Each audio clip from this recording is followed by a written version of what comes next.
بسم اللہ الرحمن الرحیم۔ السلام علیکم۔ اردو مورل سٹوریز میں آپ سب دوستوں کو خوش آمدید۔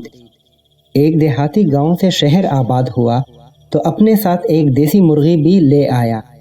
مرغی روز ایک انڈا دیتی تھی جس سے وہ اپنا ناشتہ کرتا تھا۔ ایک دن غلطی سے مرغی نے ہمسائے کے گھر میں انڈا دے دیا۔ ہمسایہ پیشے کے لحاظ سے ایک وکیل تھا۔ وکیل صاحب نے جب دیسی انڈا دیکھا تو بہت خوش ہوا اور انڈے کو غنیمت سمجھا۔ ابھی وکیل خوشی منا ہی رہا تھا کہ دیہاتی نے اس کے دروازے پر دستک دے دی۔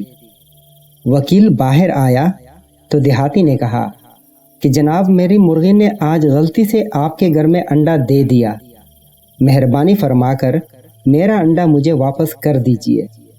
وکیل نے دیہاتی پر روب ڈالتے ہوئے کہا کہ بے وقوف انسان، تجھ میں اتنی عقل نہیں ہے کیا؟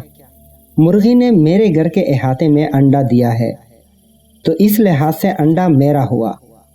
میں تمہارے گھر سے انڈا چوری کر کے تو نہیں لایا۔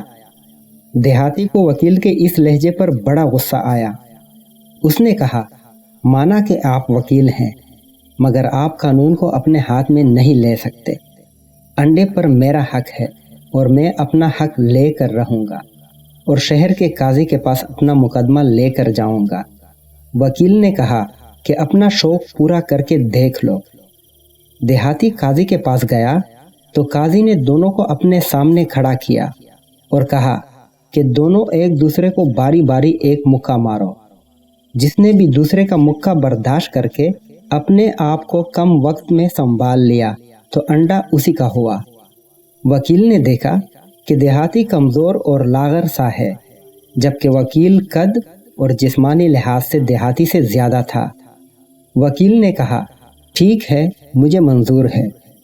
پرچیاں ڈالی گئیں اور دیہاتی کی پہلی باری نکلی۔ پھر اس نے وکیل کی ناک پر زور سے مکہ مارا۔ بیچارے کی ناک سوج گئی اور وکیل کو اپنے آپ کو سنبھالنے میں آدھا گھنٹہ لگ گیا۔